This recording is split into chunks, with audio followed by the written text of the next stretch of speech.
Bueno,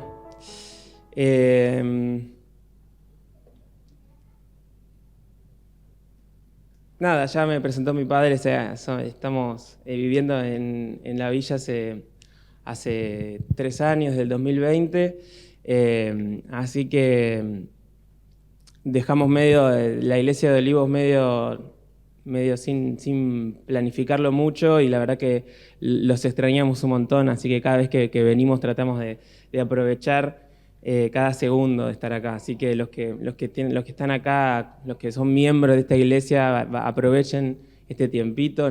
Todos estamos de paso, hay mucho recambio, la verdad, todas caras nuevas para mí, son muy poquitos los que miro y conozco, así que nada, decirles que lo que tienen en esta familia no está en todos lados, ¿no? Esta banda, la verdad, es impresionante.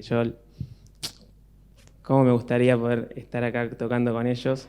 Bueno, los que no me conocen también, me gusta tocar el piano, la guitarra, así que supongo que me darían un lugarcito si estaría acá, pero bueno, no sé porque suena demasiado bien. Ya es un nivel que no... Pero bueno, vamos a ir al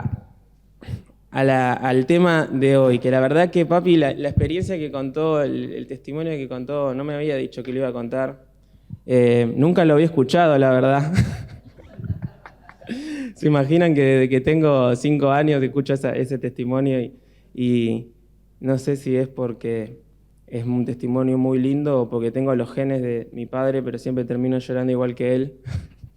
Así que nada, si ven que se me quiebra la voz o se me mete alguna basurita en el ojo, ya saben. Bueno, quiero empezar contándoles... la verdad que fue una muy buena introducción esa historia, ahora van a ver por qué. Pero quiero comenzar con la historia que está en Josué 3 y 4, que es la historia de el cruce del río Jordán, ¿no? Justo antes de conquistar Jericó, Dios le da instrucciones muy claras a Josué de lo que tenían que hacer. Y le avisa, ¿no?, que lo que iba a pasar en ese momento iba a transformar la vida de Josué, iba a pasar a confirmar su liderazgo en el pueblo de Israel. Y entonces tenían que atravesar el río Jordán, ¿no? Entonces le explica a Josué todo lo que iba a pasar, todo lo que tenían que hacer, que tenían que ir los sacerdotes que llevaban el arca, iban a tener que ir adelante varios kilómetros, 1 kilómetro de distancia con todo el pueblo. Y en un momento les dice, bueno, llega el momento, llega el día, ¿no?, que tenían que cruzarlo. Entonces el agua que venía río arriba deja de fluir. Y entonces cuando los sacerdotes tocan el agua, como que aguas abajo se empieza a ir a desembocar el río en el Mar Muerto y queda tierra seca y empiezan a pasar. Cuando los sacerdotes están con el arca, se quedan en el medio del río y entonces el pueblo empieza a pasar. Y Dios le dice a Josué que 12 hombres, uno de cada tribu, agarren una piedra del río y la lleven al campamento. Y que iban a hacer un monumento, y Josué le pregunta ¿para qué es el monumento? Y entonces ahí Dios le dice que sus hijos le iban a preguntar por qué está ese monumento ahí, y entonces ahí ellos le iban a poder contar a sus hijos ese gran milagro que Dios había hecho, ¿no? Y me gustó esa aplicación, ¿no? No sé si hay otras situaciones así de monumentos. Sí, hay algunas referencias de que, no sé, le pusieron determinado nombre a un lugar porque ahí había pasado algo, ¿no? Pero este es muy claro, es un monumento, y si lo leen después en Josué 4, lo explica, y creo que es en 2 momentos del capítulo que hace esta aclaración de que le vas a contar a tus hijos las grandes cosas que Dios ha hecho. Y lo que me gusta de esta historia, ¿no?, es que nos ayuda a imaginarnos nuestra vida con Dios, nuestro proceso con Dios, como un camino en el que hay subidas, hay bajadas, hay curvas, hay momentos donde el camino es bastante liso, bastante llano, otros que el camino está lleno de piedras, y en ese camino Dios va poniendo monumentos, ¿no?, para que nosotros podamos recordar estos milagros que Dios va haciendo. Ahora, el camino no se hace de monumentos. Los monumentos están en el camino, son hitos puntuales, ¿no?, que van marcando eso, y me gusta porque papá trajo trajo su monumento, sin duda, pues si yo le pregunto a papá que tiene 1.000.000 de milagros, eso que acaba de contar debe ser de los top 10 por lo menos, si no es el primero, porque lo cuenta mucho. Y aparte es muy lindo, ustedes lo escucharon súper resumido, pero se pueden armar varios sermones, doy fe, de ese monumento, de ese milagro. Pero bueno, ¿no? Cuando estás allá cruzando el río Jordán, en el momento decís, wow, qué grande que es Dios, el momento ese termina, digamos, tu vida es el día a día con Dios, ¿no? Eso fue una gran manifestación de Dios, pero después el día a día te va golpeando un poco, ¿no? Uno podría decir, bueno, después de ese gran milagro, el pueblo de Israel nunca más se alejó de Dios. Olvídate, tenés el milagro, pero aparte tenés el monumento. ¿Por qué te alejarías de Dios? Y bueno, sabemos cómo es la historia, sabemos que el pueblo de Israel, a diferencia de nosotros, ¿no?, se alejó muchas veces de Dios, ¿no? Y bueno, lamentablemente el ser humano es así. Dios te puede mostrar cosas tremendas, te puede proveer todo lo que necesitas, te puede demostrar con señales y milagros que Él te está acompañando, y al día siguiente nos volvemos a tropezar, nos volvemos a alejar, tenemos dudas. Cuando estamos en el valle nos olvidamos que Dios es el Dios de los montes, pero también es el Dios de los valles, ¿no? Y a pesar de eso, Dios nos da estos monumentos, ¿no?, sabiendo que igual vamos a tener valles. Y hay una historia en la Biblia que me parece que grafica mucho esto de los distintos momentos en nuestro proceso con Dios. Que de paso, ojo con los que te quieran vender que hay una sola forma de llegar a Dios. Creo que me estoy convenciendo de que Dios tiene un proceso diferente para cada uno. No pienses que lo que te funcionó a vos o lo que vos entendiste que dice la Biblia, que hay que acercarse a Dios de esa forma. Dios te está llamando, te está buscando, y hay distintas maneras, distintas personas, distintas experiencias, y creo que todas son igual de válidas e importantes, ¿no? Entonces, esta historia creo que es un lindo paraguas, la que le voy a contar ahora, que es muy conocida también, para entender un poco cómo son estos distintos momentos de la vida con Dios, ¿no? Y esta historia empieza con una familia que no se aclara mucho, pero a juzgar por cómo continúa la historia, es una familia que no tenía necesidades, una familia que estaba bien posicionada, una familia en donde aparentemente había buenas fiestas, había buenos asados, había música, una familia donde seguramente había amor. Es una familia en donde hay un padre que tiene 2 hijos chiquitos, uno de ellos es muy aplicado, uno es siempre buenas notas en el colegio, siempre abanderado, obediente, y bueno, y el otro hijo también, ¿no? El que por ahí le costaba un poquito más sacar buenas notas, que siempre lo llamaban a papá, los padres de la dirección de la escuela porque se había mandado alguna, siempre con algunas ideas un poco revolucionarias y locas. Y bueno, evidentemente pasó esa etapa, la etapa de la infancia, una etapa dura, hay fe, que es una etapa, puedo dar fe que es una etapa difícil, pero pasó, esa etapa pasó, llegó el momento en que los chicos crecieron y decidieron tomar sus caminos, ¿no? Y el hijo mayor decidió quedarse con el padre, pero el hijo menor de repente dijo, me aburrió esta vida, la verdad que no le encuentro sentido a esto, tengo algunas ideas de inversión, pero acá trabajando en el campo de papá, la verdad que no las puedo aplicar. Me quiero ir, ¿viste? Entonces le dice el padre, mirá, yo tengo un montón de proyectos, lo que pasa es que no tengo fondos, así que, ¿qué te parece si me das la parte de la herencia que me corresponde y así puedo invertir en estas ideas que tengo, ¿no? Y me voy.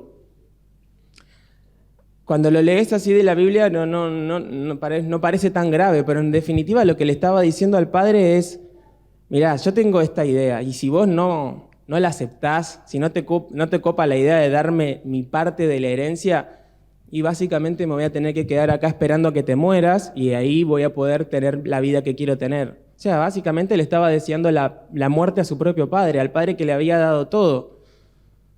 Ahí te empieza a caer un poco mal ya este hijo, ¿no? Que era medio rebeldón, pero ahora ya, bueno, roza lo desubicado, lo irrespetuoso. Pero bueno, igualmente si seguís leyendo la historia, te das cuenta que el padre accede y le da su parte, a pesar de eso. El padre le dice, ok, como vos quieras, le da la mitad de sus bienes y este hijo se va. Bueno, ahora te llevaste la mitad de la plata que prácticamente no es tuya, no hiciste ningún esfuerzo por conseguirla, más te vale que te vaya bien. Bueno, no. Resulta que el tipo la derrochó, las inversiones no fueron lo que esperaban, se hizo algunos amigos que no lo llevaron por muy buen camino y derrochó todo lo que tenía. Al punto que se quedó sin nada. Es decir, siempre me acuerdo cuando pienso en esta historia, me acuerdo de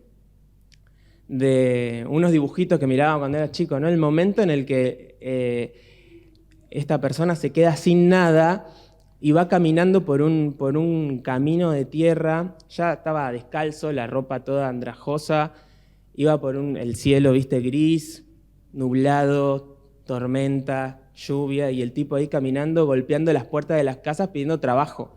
Pero ¿qué pasa? No es que solamente había tomado malas decisiones, sino que había una hambruna, o sea, peor todavía. A veces son tus malas decisiones las que te llevan ahí a la lona, y a veces es el contexto, a veces no sos el responsable. A este le habían pasado todas, y alguien dijo hace poco, me dijo que Satanás cuando estás tirado en el piso le gusta, aprovecha para patearte, ¿viste? Encima que tomaste malas decisiones, vino la hambruna. Así que estaba el tipo ahí golpeando las puertas y hasta que aparece uno, así con cara de bueno, estos son los dibujitos que yo miraba, con cara que dice, mirá, no tengo comida, pero tengo unos chanchos que, bueno, si querés darle de comer a los chanchos y, bueno, si te sobra algo de ahí. Entonces el tipo estaba ahí dándole de comer a los chanchos y tenía una hambre y se pone a comer la comida de los chanchos. Y entonces, en ese momento, cuando leen en la Biblia dice, entró en razón, dice, ¿no? Y yo me imagino en ese momento, en el momento en el que como que se le prende la lamparita y se acuerda de esa buena vida que había tenido en el pasado, ¿no? Se acuerda de sus monumentos con Dios, ¿no? Y bueno, para nosotros cuando nos fuimos acá de Buenos Aires, fue una bendición, porque nosotros veníamos orando, tanto Meli como yo, nos criamos en ciudades chiquitas, con mucha naturaleza, entonces no nos gustaba mucho la idea de educar a nuestros hijos en la ciudad, le pedíamos a Dios que nos lleve a otro lugar, pero la verdad es que no hicimos nuestros propios intentos de salir y nada aparecía. Y en un momento decíamos, ya esto va a ser muy difícil que nos vayamos por el tema de trabajo, por la parte económica y todo, era medio difícil. Entonces, bueno, ahí vino la pandemia y la verdad es que para nosotros, más allá de todo lo malo que tuvo la pandemia, fue la forma en que Dios usó para respondernos a esa oración. Entonces realmente creemos que fue una bendición. Y lo fue porque desde el lado de los chicos, para los chicos donde estamos viviendo ahora es un lugar muy lindo, muy preparado para ellos, muy seguro, muy tranquilo, tienen muchísimos amigos, tenemos muchos amigos de toda la vida que comparten nuestros mismos principios, entonces estamos contentos de que ellos puedan crecer en ese ambiente, ¿no? Pero, y ahí viene el pero, siempre hay un pero, la pandemia también fue como un zarandeo, ¿no? Para todos, y desde lo eclesiástico y desde lo espiritual. Y yo no me quedé afuera de eso, la verdad. Y bueno, los primeros meses viviendo en la villa, en Entre Ríos, nada, se transcurrían, digamos, ahí, como ustedes recuerdan, cómo era la pandemia, ¿viste? Se hacía lo que se podía, ayudábamos con las cosas de la iglesia para la música, grabar videitos y tratar de contar experiencias, y así íbamos piloteándola, aprendiendo, ¿no? Una nueva modalidad. Pero para lo que fue la vida espiritual, irnos a la villa para nosotros no fue positivo, para mí, perdón, hablo en lo personal. En el sentido espiritual, yo viví como un enfriamiento, ¿no? Que consistió básicamente en esto.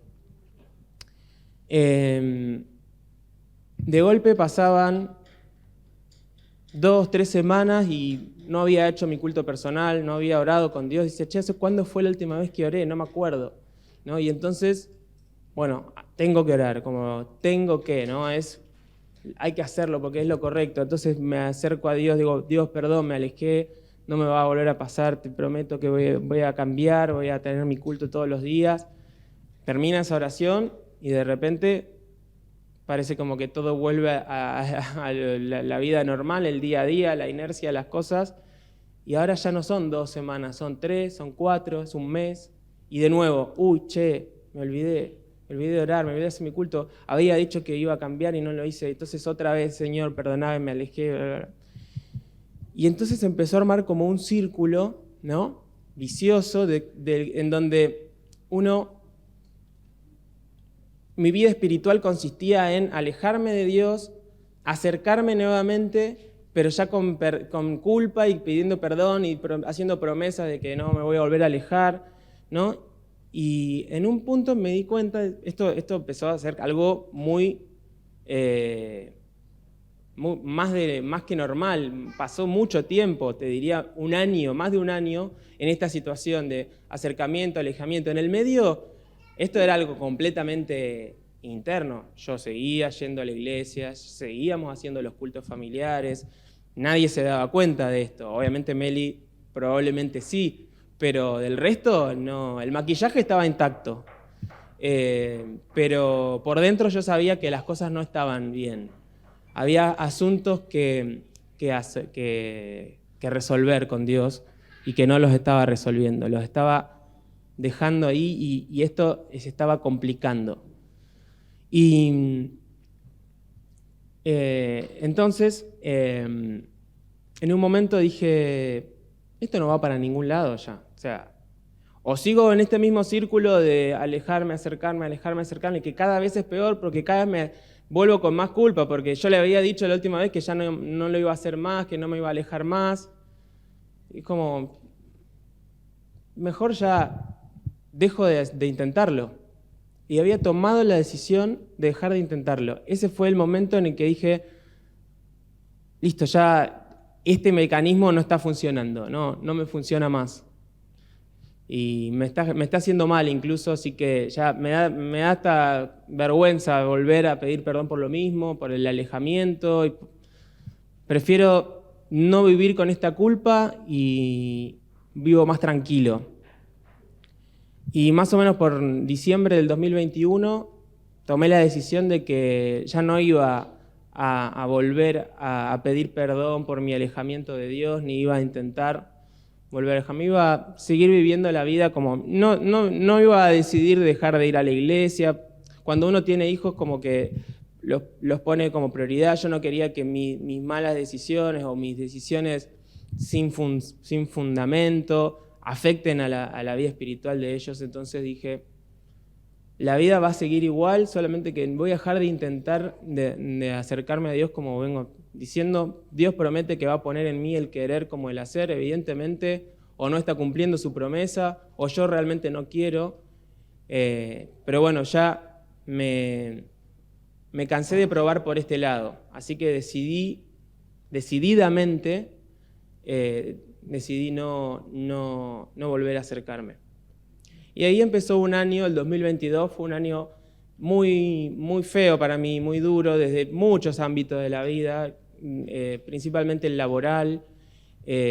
Fue como un año de vivir por inercia, ¿viste? Cuando decís, no sé para qué estoy haciendo, o sea, donde me apriete el cinturón, ahí voy a reaccionar, digamos, pero no voy a estar haciendo cosas con una motivación propia, digamos. Si tengo un problema en el trabajo, resuelvo ese problema, y si tengo un problema con los chicos, resuelvo el problema con los chicos, pero nada me interesaba ni me motivaba, ¿no? Y entré como, no sé si puedo decir que es una depresión, probablemente sí, pero fue un año bastante amargo para mí, ¿no?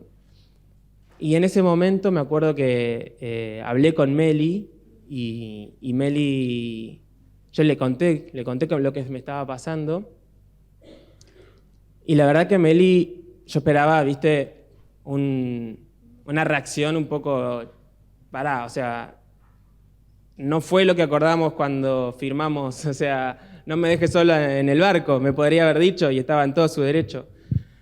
Pero no, ella me escuchó, me dijo que iba a orar por mí, no me exigió absolutamente nada, y eso fue buenísimo porque me dio la tranquilidad de que podía contar con ella para hablar de estas cosas, ¿no? Y la verdad es que no resolvimos nada ahí, pero ella me dijo en ese momento, me dijo, lo que vos te está pasando es que te falta fe, ¿no? Me acuerdo eso que me dijo, me lo acuerdo bien porque no mucho tiempo después, en un culto que tuvimos en familia, era un culto especial por otra cosa, nada que ver, que no viene al caso, pero tuvimos que hacer un culto porque estábamos pasando por una situación triste, ¿no? Y la verdad es que la persona que dio ese culto podría haber hablado de un montón de temas relacionados a esa crisis que estaba pasando a la familia, podría haber hablado de la esperanza, podría haber hablado del cielo, podría haber hablado de la resurrección, podría haber hablado de un montón de cosas. Pero eligió hablar de la falta de fe, que era lo que yo sentía que me estaba pasando, ¿no? Y sentí que ese mensaje fue directo para mí. Por eso me acuerdo mucho de esas palabras de Meli, lo que te falta es fe. Siguió transcurriendo el 2022. Yo no volví a orar más. Realmente, lo digo hasta con un poco de vergüenza, pero no volví a orar. Cumplí con mi promesa de que no iba a intentarlo más y la estaba cumpliendo. Decidí no volver a orar. Pero a partir del 2023 empecé a sentir que Dios me estaba llamando otra vez, que me estaba llamando por distintos canales, caminos, distintas personas, distintos mensajes, me estaba llamando y yo rechazaba. Hasta que en un momento estaba en casa y me encontré con... Se largó a llover, parece. Me encontré con este librito que ven acá. Este librito es un librito que me regaló Meli cuando estábamos de novios. Les leo el principio para que se den una idea de qué es este librito. Este librito dice: somos Diego y Meli. Estamos de novios hace 1 año y pico y estamos aprendiendo a caminar con Dios, a hacerlo parte de nuestra vida. Tengo una basurita en el ojo, perdón. Y dejar que tome nuestras decisiones. Este año hubo momentos buenos y malos. Algunos buenos, hicimos un ayuno juntos por primera vez y Dios nos respondió oraciones por el auto y por nuestros trabajos. Los dos nos cambiamos de trabajo. los malos no los vamos a poner mejor. En este journal vamos a escribir nuestras experiencias con Dios.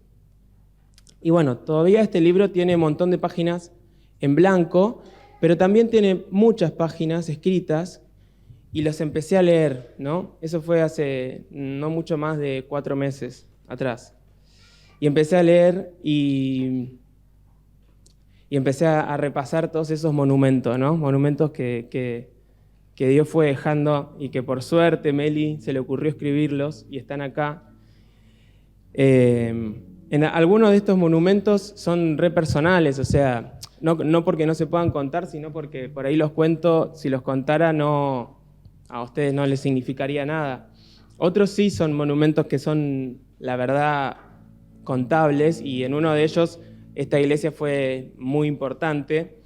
En el 2019, mientras Meli estaba embarazada de Santi, tuvimos una situación en uno de los controles, apareció una arritmia en el corazón de Santi, y a través empezó a hacer controles y siempre aparecía la arritmia, se volvía a repetir, y hubo como 3 o 4 controles en donde se marcaba la arritmia.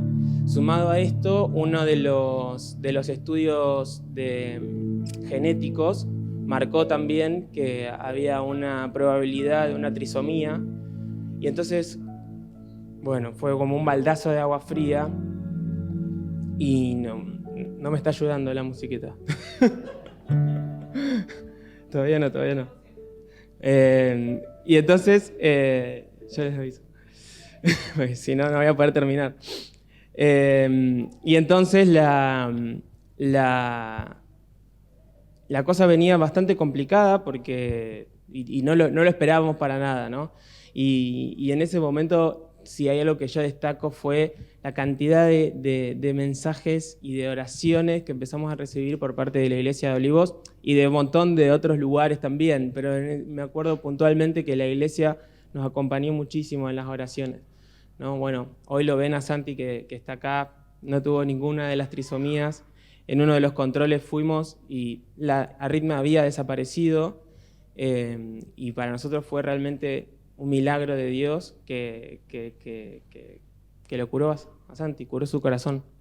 Y está escrito acá, es uno de los tantos monumentos. Pero bueno, lo que quiero destacar de esto es que Dios está dispuesto a marcar esas señales en tu vida, ¿no? Esos milagros, esos monumentos. Tal vez los tenés, si los tenés, escribílos. Y si no los tenés, buscalos porque Dios está dispuesto a escribir, a hacer esos milagros. Y si no los tenés, también tené cuidado con esto. No digo que sea lo que te está pasando, pero tené cuidado porque hace poco descubrí en Marcos 8 una historia de Jesús en donde los fariseos van y le piden señales a Jesús. Le piden que hagan milagros para confirmar que Él era quien decía que era. Y Jesús les dice, les aseguro que no van a haber señales, que esta generación no va a haber señales. Y yo decía, bueno, capaz que se está refiriendo a las señales del tiempo del fin, que no la van a ver, que todavía... Pero no, o sea, lo que ellos le estaban pidiendo eran milagros para confirmar que Él era Dios. Y Él le dice, no los van a ver. Y entonces digo, ¿cómo que no los van a ver? Si después, al momento siguiente, está curando a un ciego, está alimentando a un montón de gente. Si Él hizo más señales, ¿por qué le dice que no los van a ver? Claro, Él no le dice que no los iba a hacer a las señales. Él lo que dice es que no los van a ver. Entonces, ojo, si vos pensás que no tenés ninguna situación para escribir un monumento, para poner un monumento en tu vida, en tu camino con Dios, ojo porque tal vez no los estás viendo. No que Dios no los esté haciendo, no los estás viendo, ¿sí? Así que te dejo la inquietud ahí, ¿no? Para que la pienses. Bien, quiero volver a la historia del hijo pródigo, ¿no? Estaba en ese momento, ahí se le prende la lámpara y recuerda esos buenos momentos, ¿no? Esos buenos momentos con Dios. Y entonces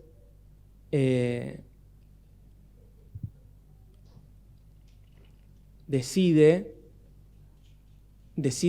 que va a volver. Decide que va a volver con el padre.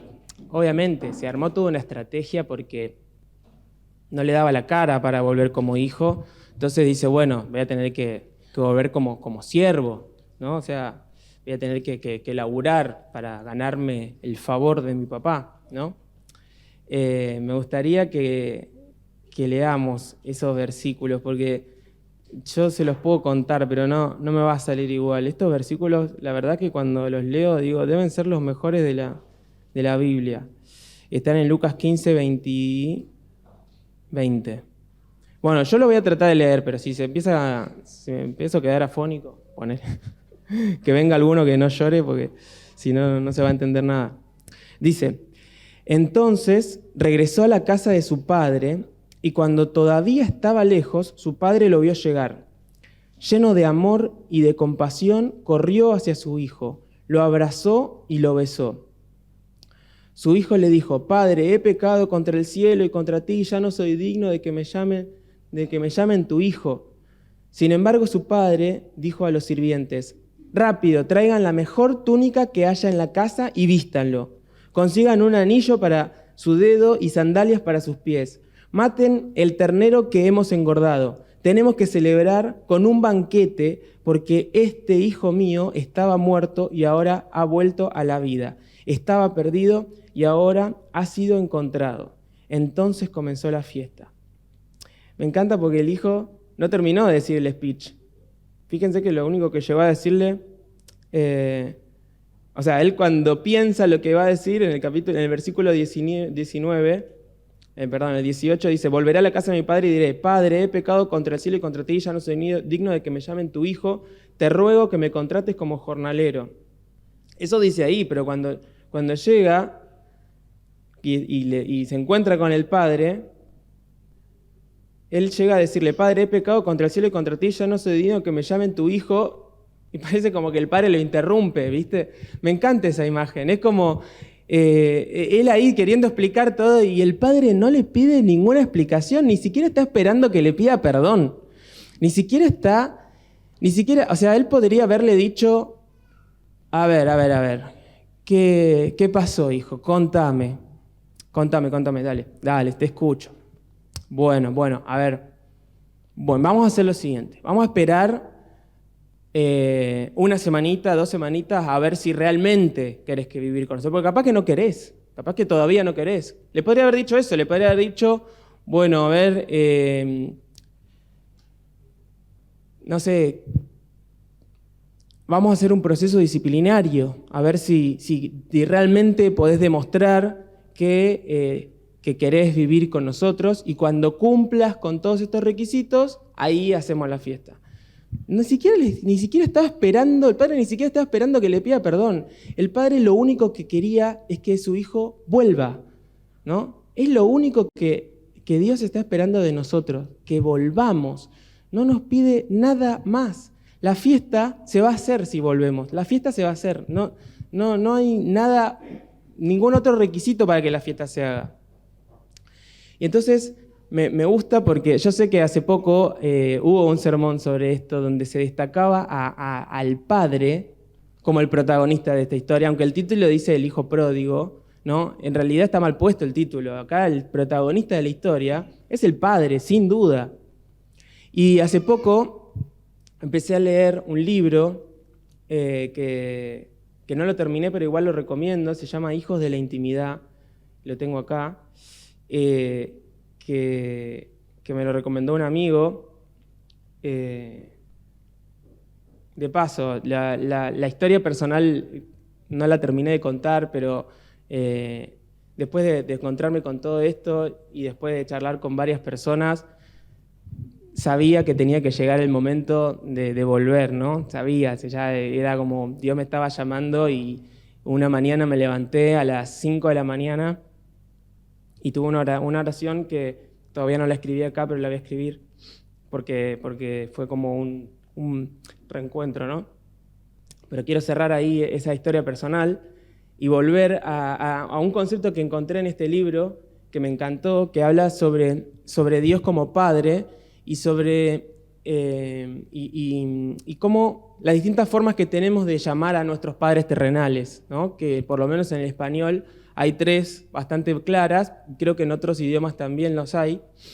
Nosotros a nuestros papás nos referimos a ellos como padre, a veces nos referimos como papá y a veces nos referimos como papi, ¿no? Y capaz que ya se van dando cuenta un poco a qué quiero ir, ¿no? Cuando hablamos de padre, hablamos de un Padre todopoderoso, cuando nos referimos a Dios, ¿no? Dios todopoderoso, Dios creador, el que nos provee todo, un Dios que cuando estamos en su presencia no nos queda otra que arrodillarnos por lo grande que Él es, que está en el cielo con las huestes celestiales. Ese es Dios Padre, ¿no? Llevándolo al plano terrenal, es ese Padre que imparte respeto, ¿no? Y siempre me acuerdo una historia de cuando éramos chicos en casa en Miramar. Una vez, en un sábado fue que los grandes se fueron todos a comer a una reunión, no me acuerdo qué era, pero nos quedamos los chicos en casa por primera vez, nos habían dejado, porque ya éramos más adolescentes, estábamos con mis primos, mis tíos, otros amiguitos de la iglesia, y entre todos, habrían sido un grupo de 10, 15 pibes, una locura. Entre 8 y 15 años, ponele, todos los nenes ahí jugando, haciéndonos cargo de la comida, todo. Bueno, en eso había que hacer un poco de espacio en el living porque teníamos que hacer un juego y alguien empuja el sillón contra la estufa y nadie se dio cuenta de eso hasta que empezó a sentirse el olor. Resulta que, claro, el departamento en el que vivíamos era alquilado y el dueño le había dicho a mi papá que podía romper toda la casa, pero que por favor le cuide los sillones, porque los sillones, no sé qué. Y cuando nosotros vimos tenía toda la espalda del sillón negra. Obviamente cuando vinieron papá y mamá, fuimos a contarle a mamá, obviamente. Había más chance de que... Sí, pero las palabras más temidas de mamá, ¿cuáles fueron? Van a tener que contarle a papá. Se lavó las manos, mamá. Pero bueno, así que me acuerdo de esa situación, sentados en la mesa, papá en la cabecera, papi, te tenemos que contar algo. Y vieron como mi papá, bueno, capaz que no saben, pero ya empezó. ¿Qué pasó? ¿Qué pasó? El temor que teníamos de contarle porque sabíamos que iba a ser...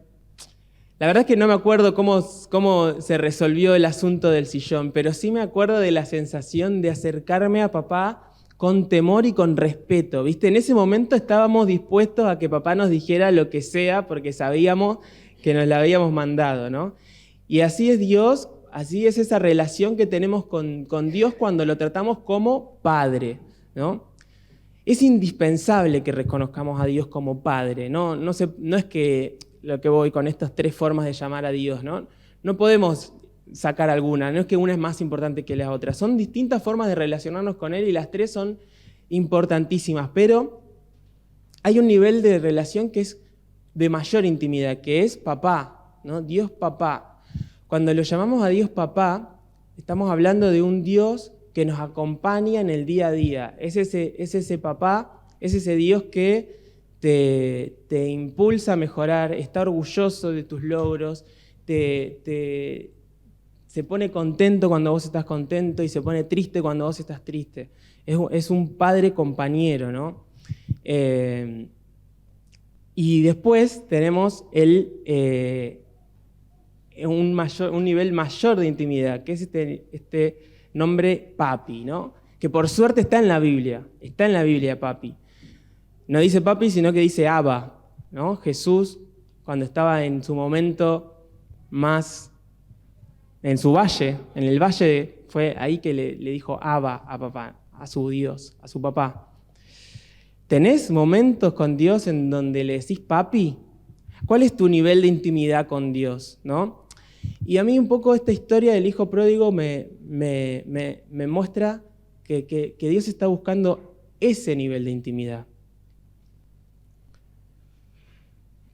con Nacho y Santi aprendí un poco qué es esto, ¿no? De que te llamen papi, ¿no? No es lo mismo que venga tu hijo, que te diga padre, te alabo, te amo, te quiero, que venga tu hijo y te diga papi, ¿no?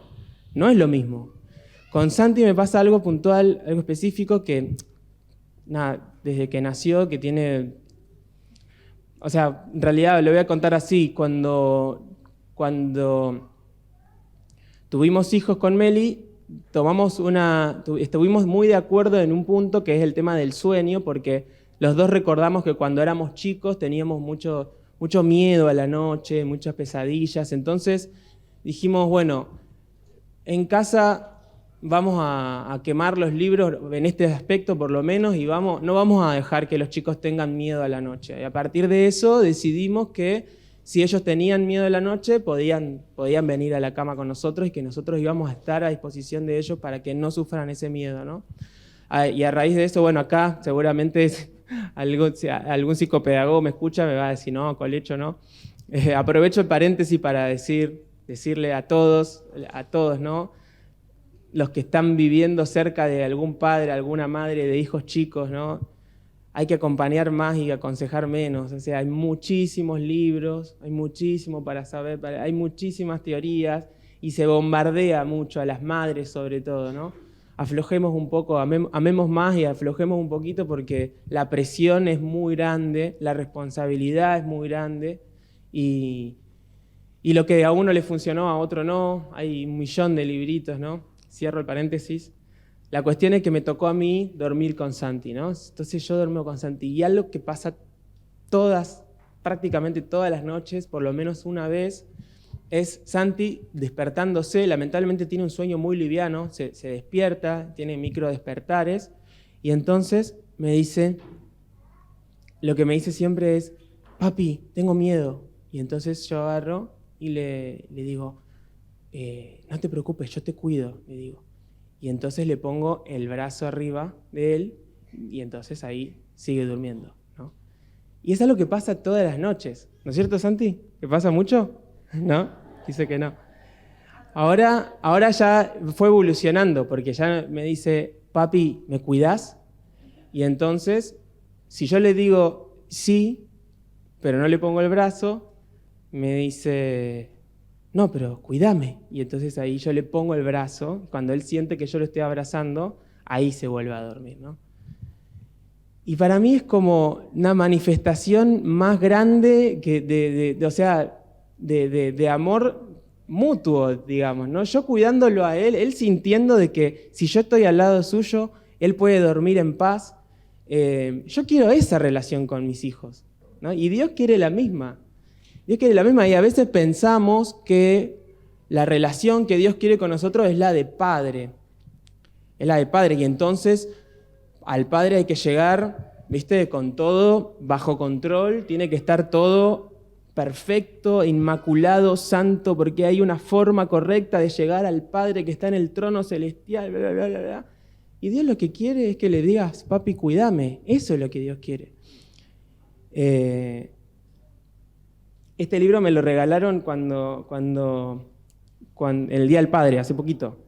Y junto con el libro vinieron estas 2 tarjetitas que yo las uso para señalar por dónde voy. Ahora cuando se las muestre voy a perder, pero no importa, me voy a acordar. Estas 2 tarjetitas, miren lo que son las tarjetitas. Son las mejores tarjetas. Yo lamento que ustedes no puedan tenerlas. Estas tarjetitas, les voy a mostrar, son sobrecitos, perdón, del Día del Padre. Miren, esta tarjetita tiene un sticker y acá dice, fue para el cumpleaños. Mi cumpleaños y Día del Padre está muy cerca, mi cumpleaños, entonces más o menos lo mismo. Feliz cumple, papá, te quiero. Perfecta está perfecta esta. No la quiero perder. Y esta es la otra tarjeta que acá dice, te amo, de derecha a izquierda, y adentro, acá también está todo el texto, dice, papá y Santi, te amo. Y acá, adentro del sobre, dice, papá hermoso. Uy, perdí una. ¿Alguien se anima a juzgar la calidad estética de estas tarjetas? Si alguien se anima a hacerlo, lamento decirles que no me va a importar lo que digan. Para mí estas son las mejores tarjetas que hay. Y lo mejor es que no existen otras iguales en el mundo. Son las únicas que hay, ¿no? Estas son únicas, no hay otras así. ¿A qué voy con esto, no? Creo que es bastante claro el mensaje. A veces nos enfocamos tanto en las formas, tratando de buscar la perfección, que nos olvidamos de la esencia, ¿no? Que la esencia es Dios pidiéndonos que vayamos a Él con un corazón quebrantado. El versículo de Salmos 9 dice que Dios no abandona, 9:10, Dios no abandona a los que lo buscan. El versículo podría decir, Dios no abandona a los que tengan buenas obras, o Dios no abandona a los que tengan conductas perfectas. Dios no abandona a los que se visten como hay que vestirse. No dice nada de eso, dice que lo busquemos. Dios está esperando que lo busquemos. ¿Cuántos mensajes más claros que estos podemos pretender de Dios? Dios está esperando que vayamos a Él con corazones quebrantados, humildes, reconociendo que sin Él no tenemos otra alternativa, ¿no? Ojalá pudiéramos aprender eso sin tener que pasar por los valles. Ojalá pudiéramos aprenderlo, ¿no? Tipo, no tuve que pasar por un problema, no tuve que pasar por una hambruna, por una crisis, para reconocer que el Dios de los cielos es mi papi. Ojalá pudiéramos aprenderlo, pero a veces a Dios no le damos alternativa. ¿Y Dios qué hace cuando le decimos chao? ¿Qué hace? No hace nada, nos dice, bueno, andá, tomá la parte de tu herencia. Nos da la libertad. Parte de la explicación más grande de su amor es esa, la libertad que nos da de acercarnos a Él o alejarnos, no nos obliga. Y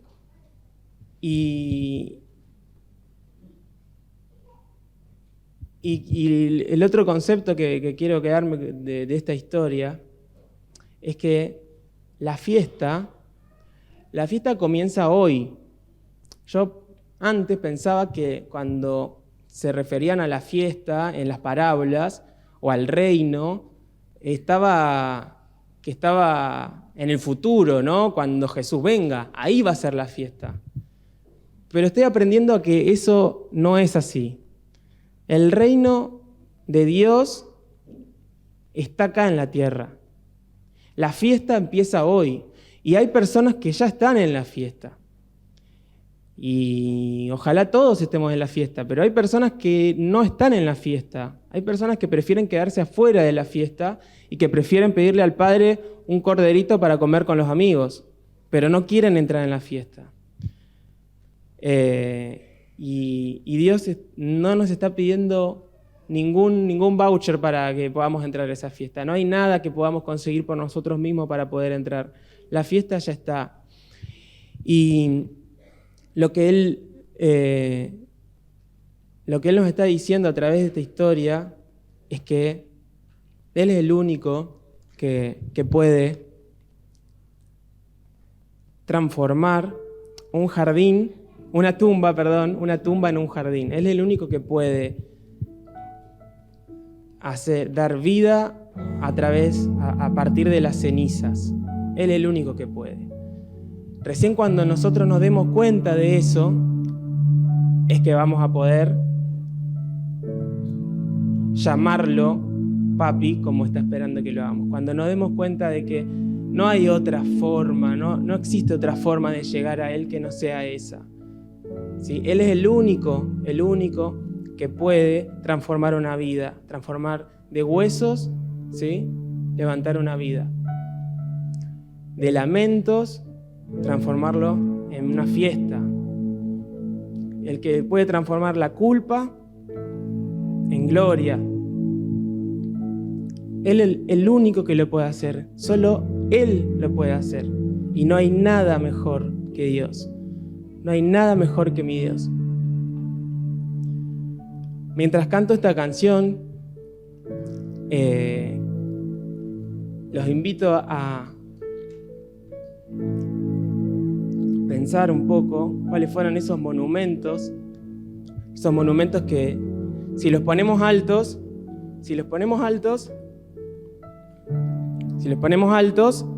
en el momento del valle lo vamos a poder ver. Los invito a pensar cuáles son esos monumentos y los invito a buscar a Dios como ese papi que está dispuesto a cuidarnos y a poner su brazo sobre nosotros cuando ya no nos queda otra.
papá, papi. Sabemos que sos el único que puede hacerlo. Sabemos que sos el único que quiere hacerlo. Sos el único que está dispuesto a transformar nuestra vida, Señor. Te buscamos, Señor. Te buscamos de corazón. Entregamos nuestra vida a ti, Señor. Por favor, no nos sueltes, Señor. No nos sueltes. Cumplí tu promesa, Señor. No nos sueltes. Venimos como estamos, Señor, pero queremos que nos transformes. Queremos que nos cambies. Queremos una vida distinta. Queremos entrar en la fiesta. Es tan triste la vida fuera de la fiesta, Señor. Queremos entrar. Si estamos acá es porque de alguna u otra forma estamos buscando algo, Señor. Queremos encontrarlo, Señor. Queremos encontrar. Te entregamos nuestro corazón, nuestra vida, Señor. Queremos, aunque suene duro admitirlo, queremos ser como el hijo pródigo, Señor. Queremos sentir que ya probamos otras cosas y no nos han llenado, Señor. Hay un agujero adentro nuestro y tiene la forma tuya, Señor. Solo vos la podés llenar. Venimos, Señor, postrados, humildes, quebrantados. Tenemos el corazón triste. Venimos de pasar crisis, venimos de pasar hambre. Queremos entrar en la fiesta, Señor. Por favor, que cada uno de los que estamos acá presentes, Señor, podamos entregarte nuestra vida, nuestro corazón a vos, que sos el único que lo puede sanar, el único que lo puede curar.